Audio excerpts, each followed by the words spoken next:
पंचदशाधिकरणम आरचयति चतुर्धाकरणाधिकरणमिति।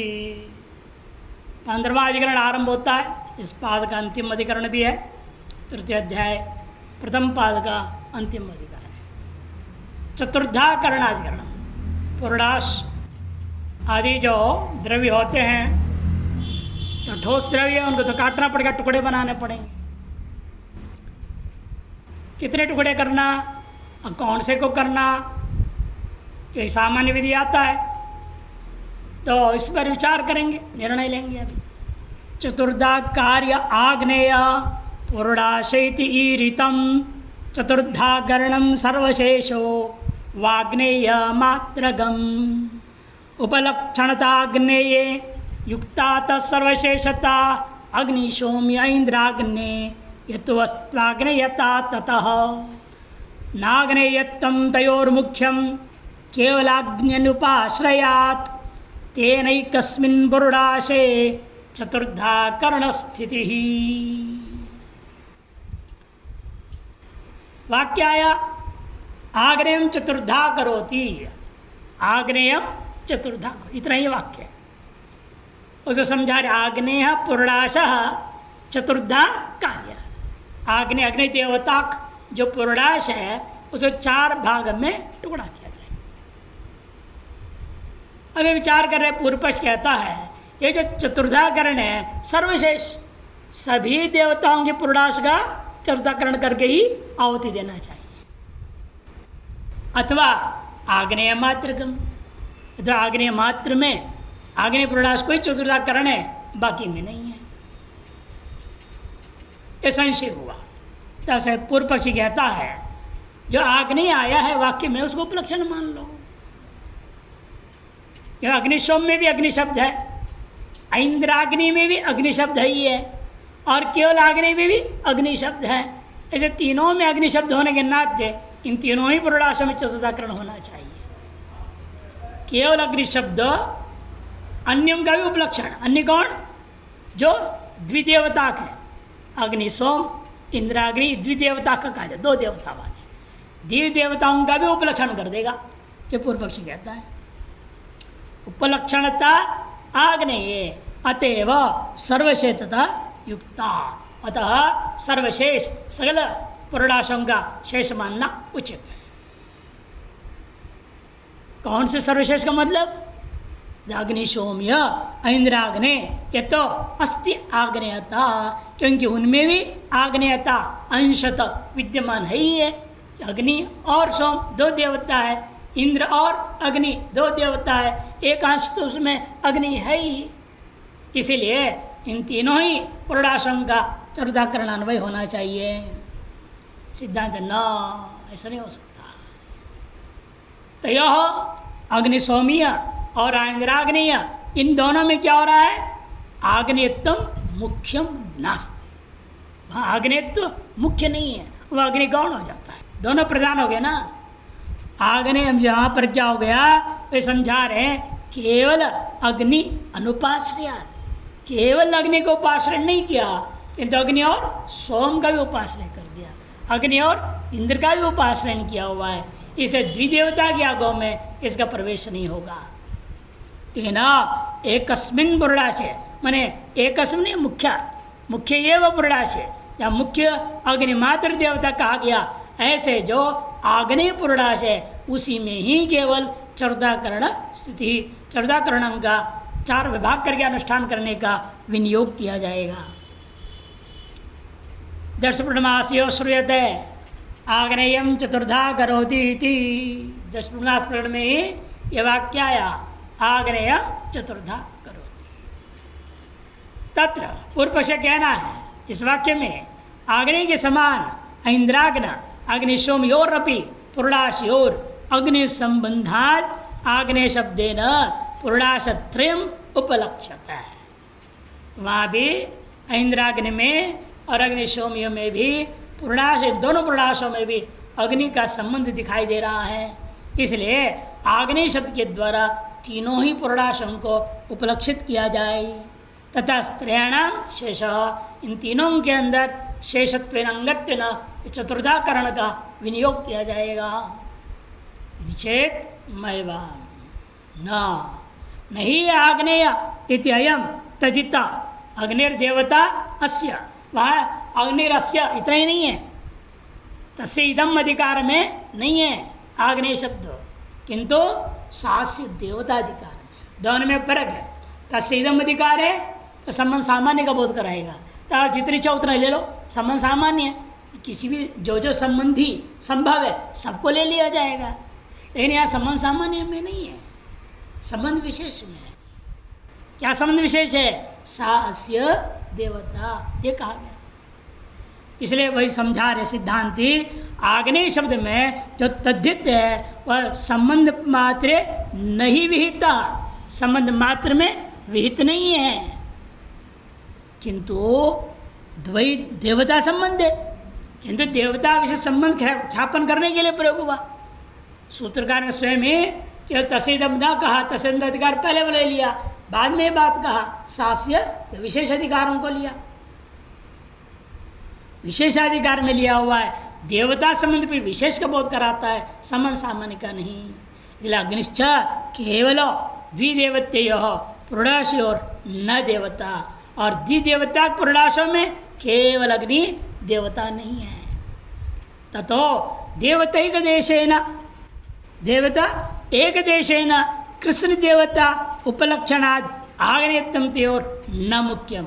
देवता एक देश है, वहाँ पर क्या है, एक देश देवता है अग्नि, उसके द्वारा कृष्ण देवता का उपलक्षण करके आग्नेयत्व दोनों में ग्रहण करना मुख्य नहीं हो सकता है, गौण होगा।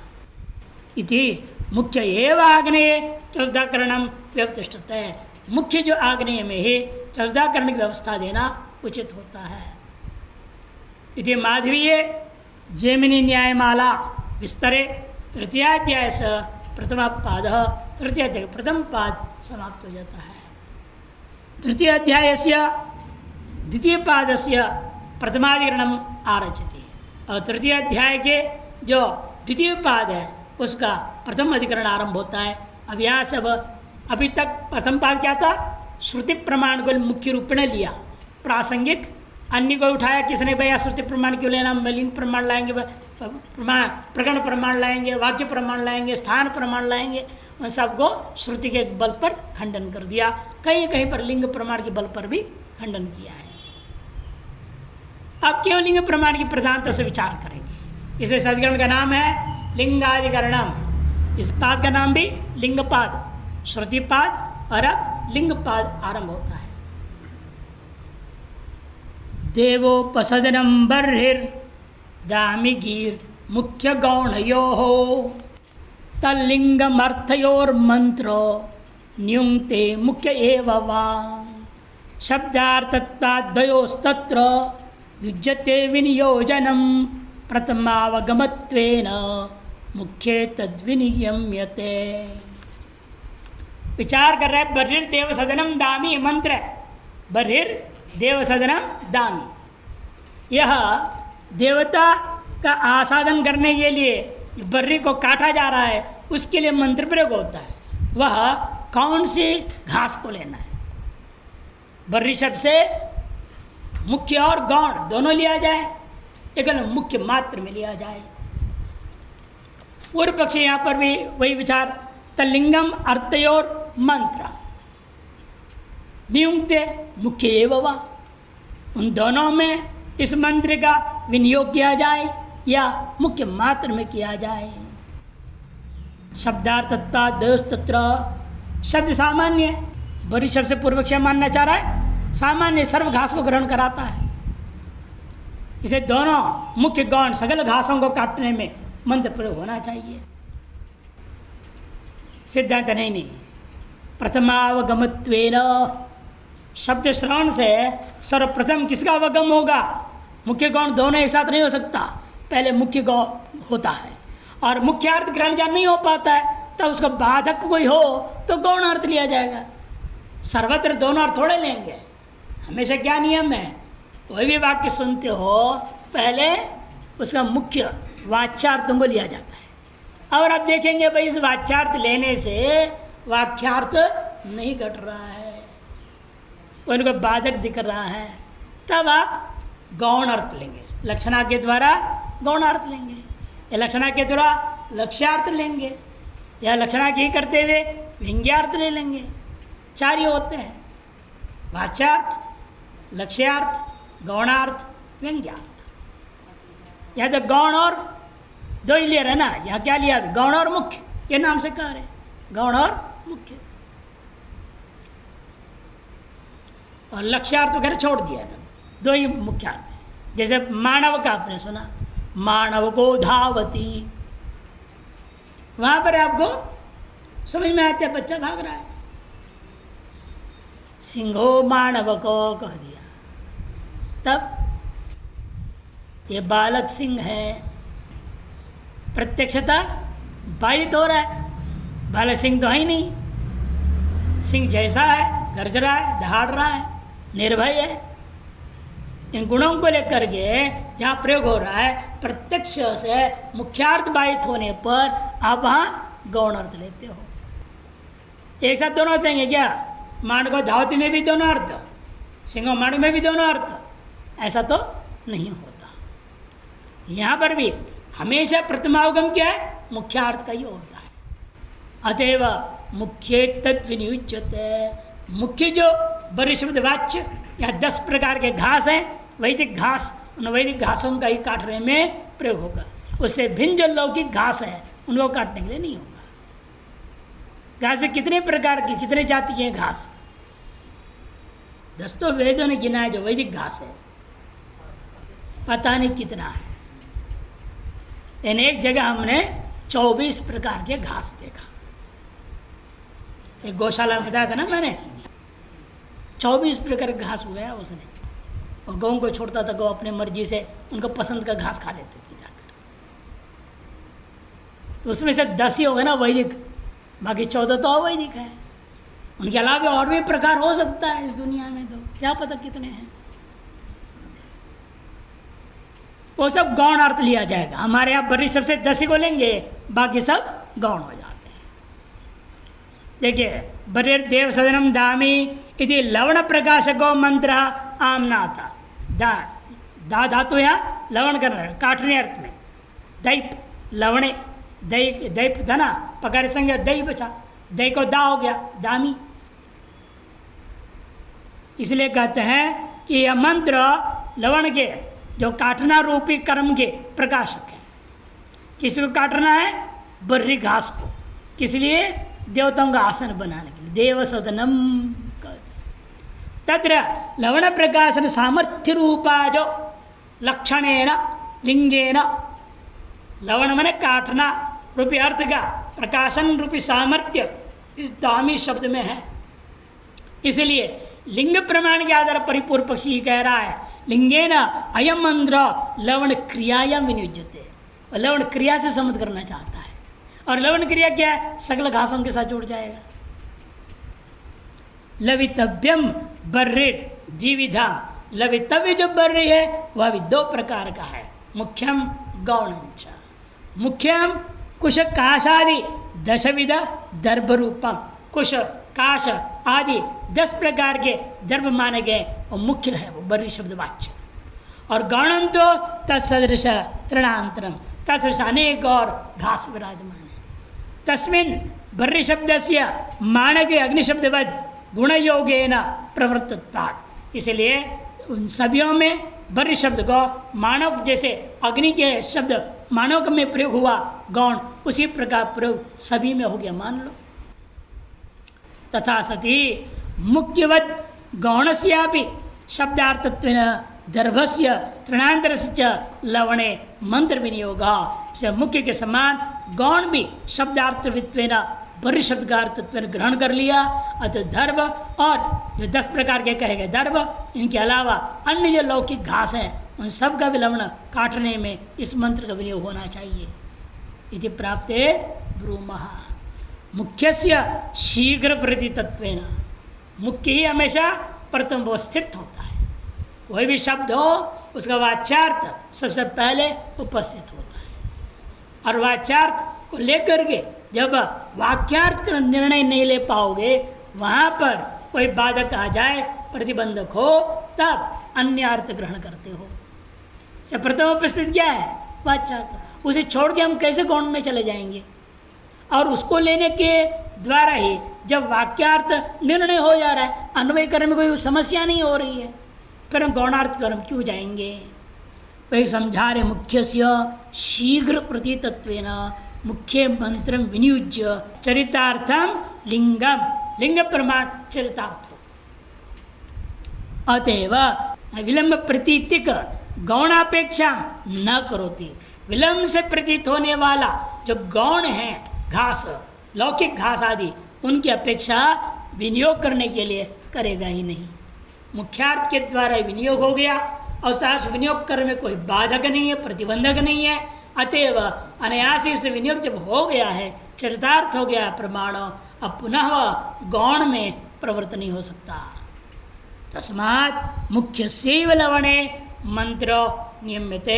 मुख्य जो 10 विध बर्री है, दर्भ है, उन्हीं में ही लवण का या मंत्र का विनियोग किया जाएगा। द्वितीयाधिकरण आरचेति, द्वितीय अधिकरण का रचना करते हैं। ऐन्द्रिय अधिकरणम, ऐन्द्रिया गार्हपत्यम उपतिष्ठते। ऐन्द्रिया गार्हपत्यम उपतिष्ठते, लिंग प्रमाण के मुख्य दृष्टांत दिया है। यहाँ पर विचार करना है। ऐन्द्रिय ऋचा का नाम है, इंद्रो देवता अस्याह इति ऐन्द्रिया। ऐन्द्रिय बनेगा पहले से तृतीया के क्वेश्चन में ऐन्द्रिया, इंद्र देवता ऋचा का उच्चारण करते हुए आपको क्या करना है? गार्हपत्यम उपतिष्ठत है, गार्हपत्य को उपस्थान करना चाहिए। अब यह विचार करो, इंद्र शब्द का अर्थ क्या लेना है और गार्हपत्य का अर्थ क्या लेना? गार्हपत्य का अर्थ क्या लेना? दोनों का मुख्यार्थ और गौणार्थ है। एक जगह एक कल त्यागना पड़ेगा, दूसरा ग्रहण करना पड़ेगा, दोनों में समस्या है, तो कैसे अन्वय होगा? इसलिए विचार आरंभ कर रहे हैं। ऐन्द्रिया निवेशने त्यग्निम गार्हपत्यम भजेदिति प्रकाश्ये मुख्य इंद्रे वा गौणे मुख्योस्तु पूर्ववत् एकस्य गौणता द्रव्ये मंत्रस्यैवानुवादतः गौणता तो अग्निपस्थाने मंत्र श्रुत्या नियुज्यते। यह लिंग प्रमाण का श्रुति प्रमाण बात देगा, श्रुत्या भी नियुज्यते। ऐन्द्रिया निवेशने इत्यादि अग्निम गार्हपत्यम भजेति, गार्हपत्य अग्नि की ओर उपस्थान करो, ऐसे कहा। निवेशन संगमन इत्यादि अग्निचयन प्रकरण में है। अग्निचयन प्रकरण में निवेशन संगमन इत्यादि के अनेकों बातें कही गई। उसी प्रकरण में आया एक ऐन्द्रिय ऋचा नाम से पठित है, इंद्र नतस्थौ इत्यादि। वह ऋचा का अन्वय का होगा, किस कर्म में विनियोग करना है इसको। तन्निवेशन संगमनो वसुनामिति ऐन्द्रिया गार्हपत्यम उपतिष्ठते, ये विधि का है ब्राह्मण भाग में। निवेशन संगमन वसुना करने के अनंतर ऐन्द्रिया गार्हपत्यम उपतिष्ठते, यहाँ बोल दिया इस तरह से। अब ऐन्द्रिय ऋचा का विनियोग कह रहे हैं, वो ऐन्द्रिय ऋचा का विनियोग इंद्र देवता के लिए किया जाए या गार्हपत्य के लिए किया जाए। लेकिन ऐन्द्रिय से गार्हपत्य करोगे तो ऐन्द्रिय इस ऋचा का नाम से कहीं गार्हपत्य अग्नि का अर्थ मालूम ही नहीं हो रहा है, प्रकाशन ही नहीं हो रहा है, तो लक्षणा करनी पड़ेगी। और ऐन्द्रिय ऋचा इंद्र देवता को लेना चाहोगे फिर गार्हपत्य का ग्रह जो गार्हपत्य का अर्थ इंद्र करना पड़ेगा, या तो उसमें लक्षणा करो या तो इसमें लक्षणा करो, दो में करना पड़ेगा। कहाँ करना लाघव है गौरव है उस पर निर्भर होगा। श्रुति प्रमाण इसलिए लाया जाएगा लिंग प्रमाण की अपेक्षा से। प्रकाश्य मुख्य इंद्रिय वा गौणे, प्रकाश्य मुख्य इंद्र में लिया जाए या गौण में लिया जाए। पूर्व पक्ष कहता है जैसा भी आपने कहा बरीर अधिकरण में मुख्य ले लो, मुख्य में ही घटा लो इसको। लिंगाधिकरण में जो कहा गया मुख्योस्तु पूर्वत एकस्य गौणता द्रव्ये मंत्र सेवनवादतः। तो देखो एक को गौण बनाना ही पड़ेगा, या तो इंद्री को या तो गारहपत्य को, दो में एक को गौण बनाना पड़ेगा। जब ये निर्णय हुआ तो किसको गौण किया जाए? इंद्रिया ये क्या है? मंत्र है, ये अनुवाद किया जा रहा है। इंद्र ऋचा कहीं और है, ये ब्राह्मण भाग क्या कर रहा है? ब्राह्मण है ना, विधि वर है ना, ये तो विधि वाक्य क्या बोल रहा है? वहाँ कहा हुआ जो इंद्र देवता का मंत्र है उसे क्या करना? गारहपत्य को उपस्थान करो, यहाँ विधान कर रहा है। अतः इंद्रिय क्या है? ये मंत्र अनुवाद है, विधि का विषय नहीं है। विधि किसकी हो रही है फिर? अग्नि का। इसीलिए यहां पर कहना है कि गारहपत्याग्नि, गारहपत्यम जो द्वितीय श्रुति प्रमाण मान हुआ तृतीया के अपेक्षा से, कि तृतीया जो इंद्रिय है वो मंत्र का अनुवाद है। अनुवाद प्रबल नहीं होता है, विधि प्रबल होता है।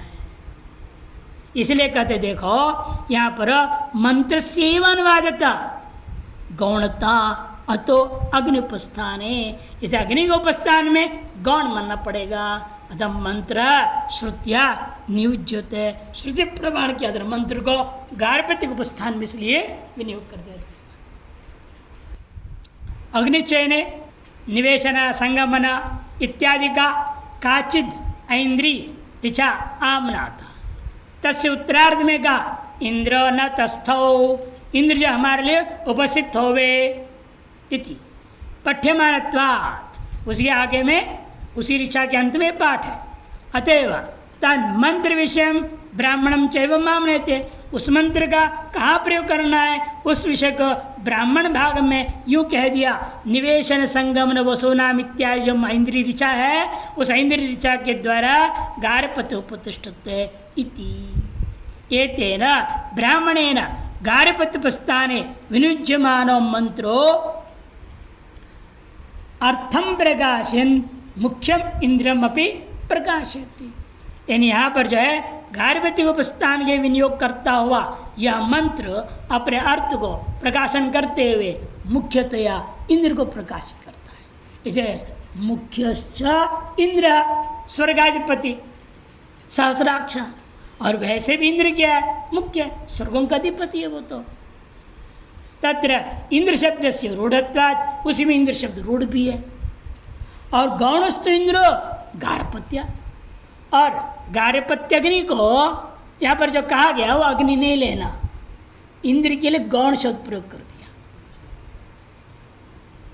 गौणस्तु इंद्रो गारहपत्य तस्य ऐश्वर्य गुण योगेन यज्ञ साधनत्वेन वा मुख्य इंद्र सुदर्शत्वात्, क्योंकि इंद्र का ऐश्वर्य से युक्त जो है गारहपत्य अग्नि है यो मानो, अथवा यज्ञ का साधनत्वेन स्वर्ग प्रापक यज्ञ का साधन होने से स्वर्ग आदि के तुल्य वो मान लो।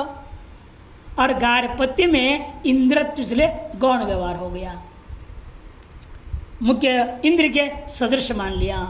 तत्र इसलिए पूर्व न्याय न शीघ्र प्रतीत्या मुख्य इंद्र, मुख्य जो इंद्र उसे प्रकाशिते सती मंत्र ब्राह्मण और विसंवादम निवारयितुम।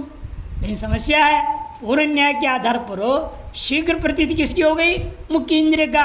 अतएव उसे प्रकाशित होने पर मंत्र ब्रह्म विसंवाद है, विसंवाद हो गया तो उसका निवारण करने के लिए गारहपत्य शब्द है न मुख्य इंद्रो गारहपत्य समीप देशो वा लक्षणीय, गारहपत्य शब्द से लक्षणा करके मुख्य इंद्रवती ले लो, या गारहपत्य के समीप देश जहाँ इंद्र देवता बैठा हुआ है उसको ले लो, वहाँ की ओर उपस्थान कर दो, ऐसा किया जाए।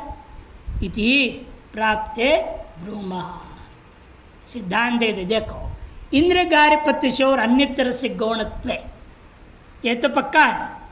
इस वाक्य से दोनों में से एक को गौण करना ही पड़ेगा, एक को मुख्य रखना पड़ेगा। और आप इंद्री के मंत्र में आए इंद्र देवता को मुख्य कर रहे हो और गारहपत्य को गौण कर रहे हो, लेकिन यहाँ विपरीत करने पड़ेगा आपको। क्यों? वही समझा रहे हैं। इंद्र गार्हपत्य शब्द और अन्य तरह से गौणत्वे अवश्यम भाविनी, अवश्यम भाविनी सती ब्राह्मण वाक्य से विधायकत्वात्। लेकिन ब्राह्मण वाक्य क्या है? विधायक होने से प्रबल है। अप्राप्तार्थत्वेन अविधौ, अप्राप्तार्थ का विधि में लक्षण आया अन्यायत्वात्, वह लक्षण नहीं कर सकते आप।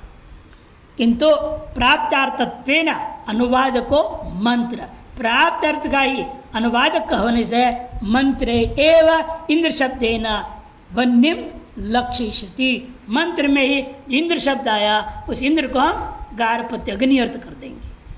गार्हपत्य को इंद्र अर्थ नहीं करूंगा, लेकिन इंद्र पद का अर्थ गार्हपत्य अग्नि करके इंद्र में गौण हो जाएगा, गार्हपत्य विधि में मुख्य रहेगा। ततो गार्हपत्य प्रकाशन समर्थम एव मंत्रम ऐन्द्रिय तृतीया श्रुतिर गार्हपत्य उपस्थाने विनियुक्ते। गार्हपत्य का ही प्रकाशन करने समर्थ वह जो मंत्र इंद्रिय ऋचा है, उस ऋचा के द्वारा तृतीया श्रुति के बल पर गार्हपत्य के उपस्थान में उन मंत्रों का विनियोग किया जाएगा। तृतीयाधिकरणम आरचयति, और तृतीय अधिकरण यह आरचना करते हैं। आविष्कृत आह्वानाधिकरणम, आविष्कृत आह्वानाधिकरण कहते हैं। आविष्कृत ये हित्यामंत्र्य त्रिरवघ्नन समाह्वयेत विनियोगो अवघाते स्याद् दाह्वाने वावघातके। ऐन्द्रिवत् मांत्रमाह्वानम गौणम हंतिर वृथान्यथा पाठेन प्रापितं तृत्वं वयतेर उपचारकी ही त्रिरभ्यासो विधातव्यो नित्यं प्राप्तेरभावतः हंतिना लक्ष्यते कालः प्राप्त सौ हुयतिस्तथा। विनियोगे वाक्य भेदो लिंगाद आह्वान शेषता नैन्द्रिय न्याय श्रुत्य भावाद बर्हिर्न्याय न मुख्यगः।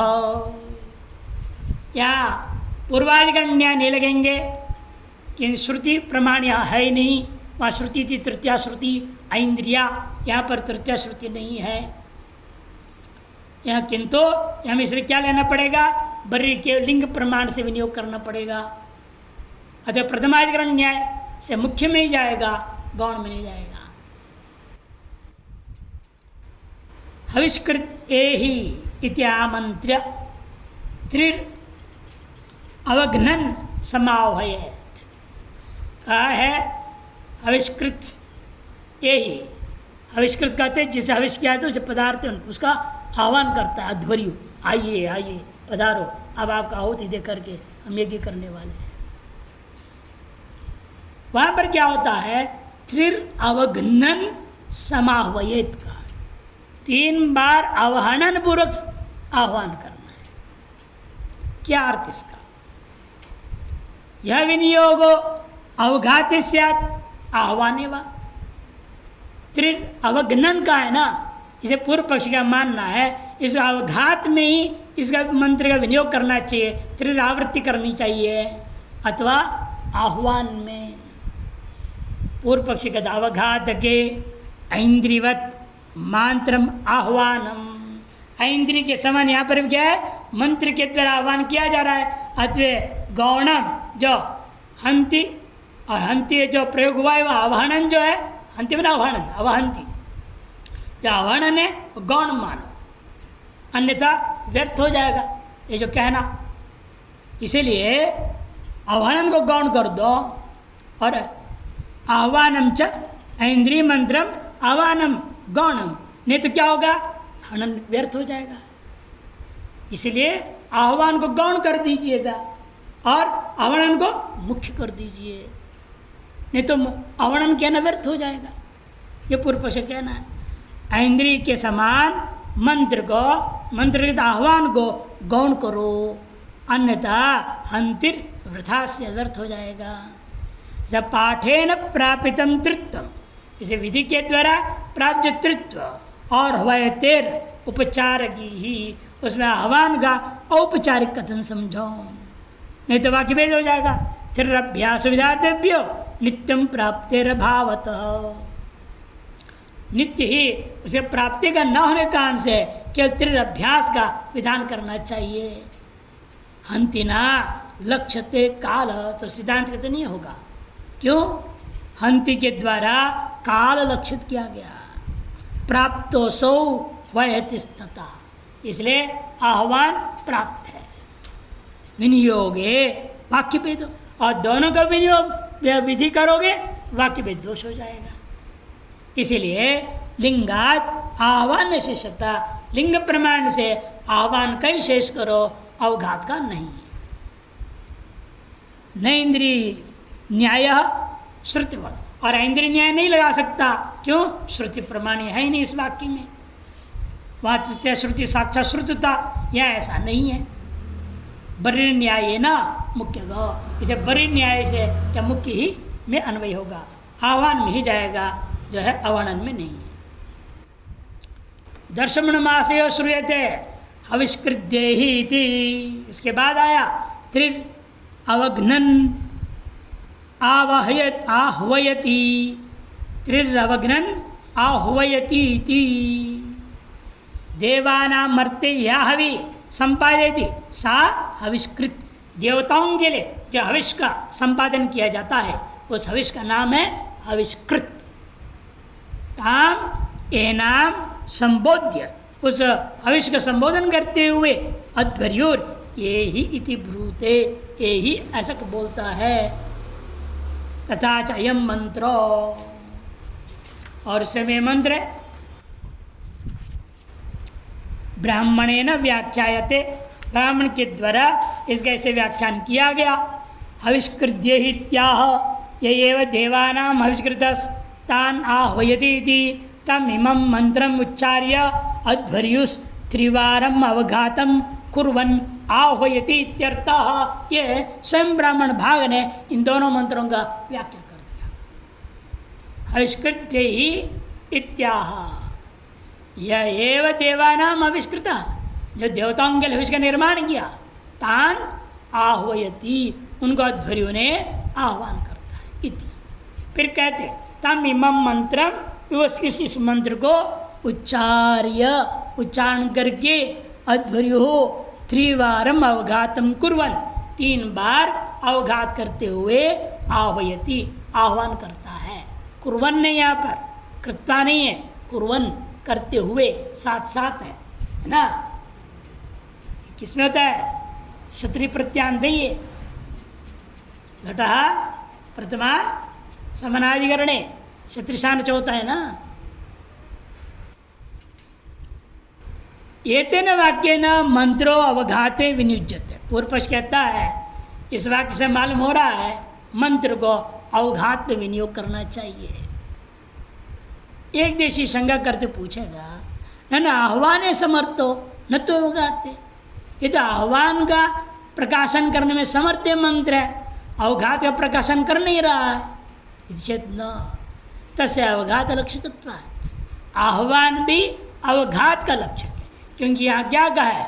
तिरुच्चार्यन अवघातम कुर्वन का है ना, अवघातम कुर्वन आह्वयते, इसलिए आह्वान जो है अवघात का उपलक्षक है। ये पूर्व पक्ष कहता है।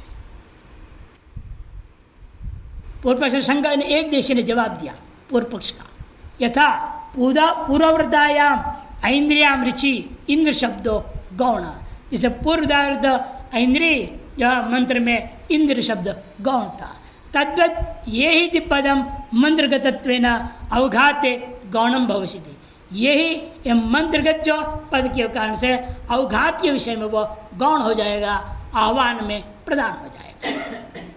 अन्यथा मंत्र ब्राह्मणयोर आह्वान परत्वात् श्रूयमाणम अवघ्नन्निति पदम अनर्थकम स्यात्। नहीं तो मंत्र ब्राह्मण भाग में जो आह्वान परक होते हुए भी श्रूयमाण जो अवघात है वह व्यर्थ हो जाएगा। तब एक देशी और कहते हैं प्राप्तम अवघातम उद्देश्य से, प्राप्त अवघात को उद्देश्य करके तत्र मंत्र से तृत्व से च विधौ, मंत्र और तृत्व दोनों का विधान करूंगा तो वाक्य भेद दोष हो जाएगा। इति न, तो पूर्व शब्द से मत कहो।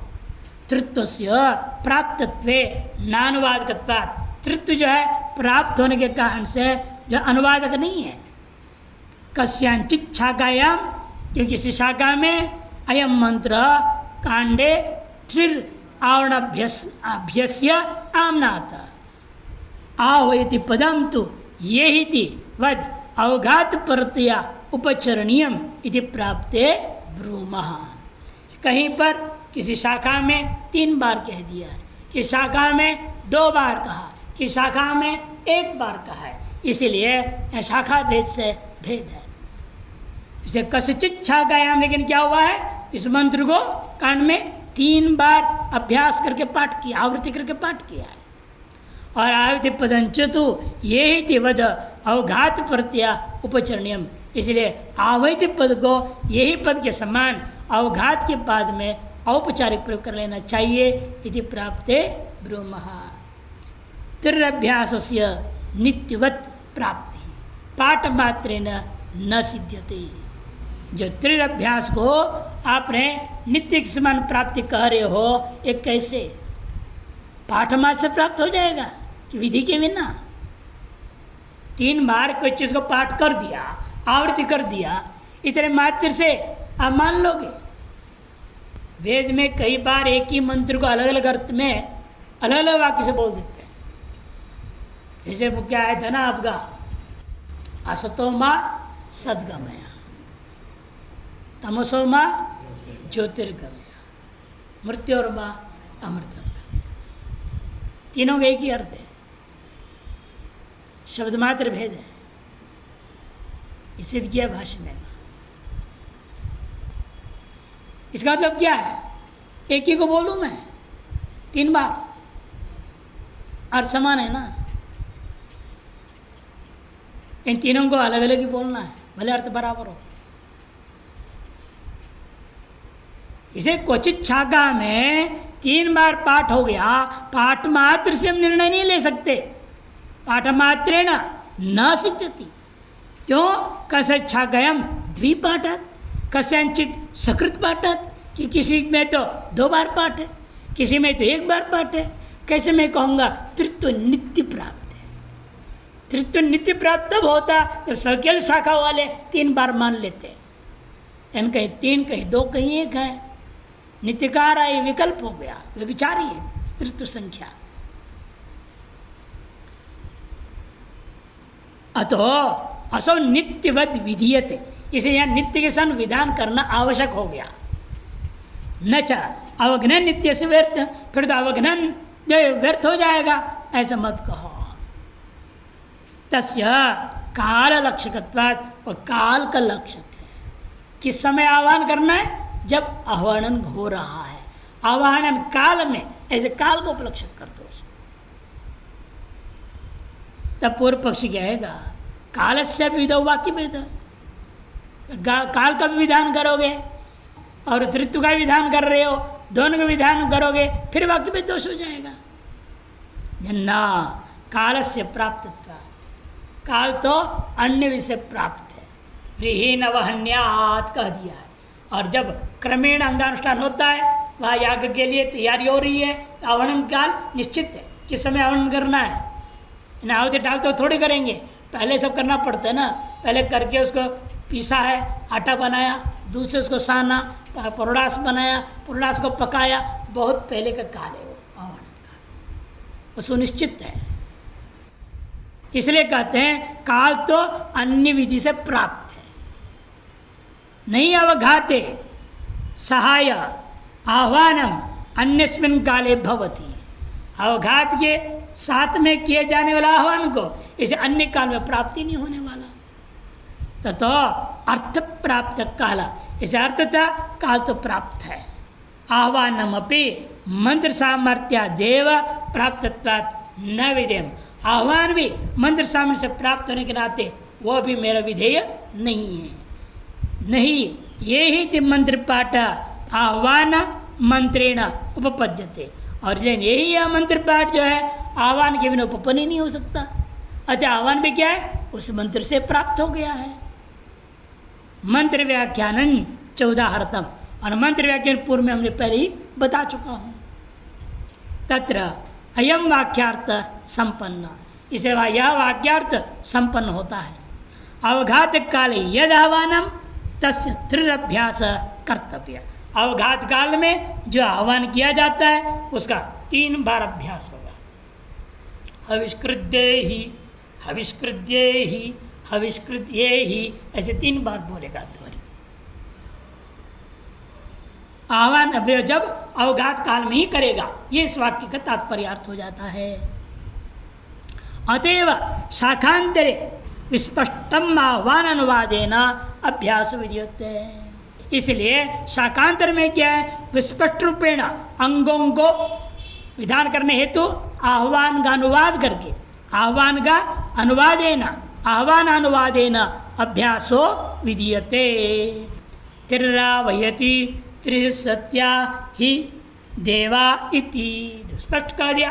त्रि आह्वयति त्रिसत्या ही देवा कह दिया। एवं सति मंत्रस्यापि विनियोगे वाक्य भेद स्यात्। और यदि हम इस स्थिति में मंत्र को भी विधान कर दूं, आह्वान को भी विधान कर दूं, फिर वाक्य भेद दोष हो जाएगा। इसलिए लिंगेन तो आह्वान विनियुज्यते न अवघाते। लिंग प्रमाण से हम क्या करेंगे, मंत्र को आह्वान में विनियोग कर देंगे, अवघात में नहीं। न च इंद्रिय न्यायोत्तर प्रसरती तृतीया श्रुति असंभवात। इस वाक्य में कहीं भी तृतीया श्रुति नहीं आई है। यहाँ क्या कहें पर आविष्कृत ए ही का तृतीया, वहाँ उसमें भी नहीं है। आगे वाला मंत्र में भी तृतीया नहीं है। अभी जो बोला भी त्रि आह्वयति त्रि सत्या ही देवा, इस मंत्र में शाकांतर में भी तृतीया नहीं है। बरिर देव साधनम दामी, जैसे वहाँ भी तृतीया नहीं था, लिंग प्रमाण से विनियोग किए, वैसे यहाँ भी कर दो। इति उक्त इत्यत्रोक्त न्यायेन तो वन्निर्देव संधामी इत्यत्रोक्तेन तो न्यायेन मुख्य एव आह्वाने लिंगेन मंत्र विनियोग मुख्य भूता आह्वान रूपी जो क्रिया में लिंग प्रमाण के द्वारा इस मंत्र विनियोग किया जाएगा। न तो अवघात रूपे गौण आह्वान है। अवघात रूप का, अवघात में से क्या कहूँगा, आह्वान अर्थ कैसे कटेगा, अवघात में गौण अर्थ लूँगा। तस्मात् आह्वान शेषो मंत्र, आह्वान का ही अंग विनियोग हो जाएगा लिंग प्रमाण के आधार पर इस मंत्र का।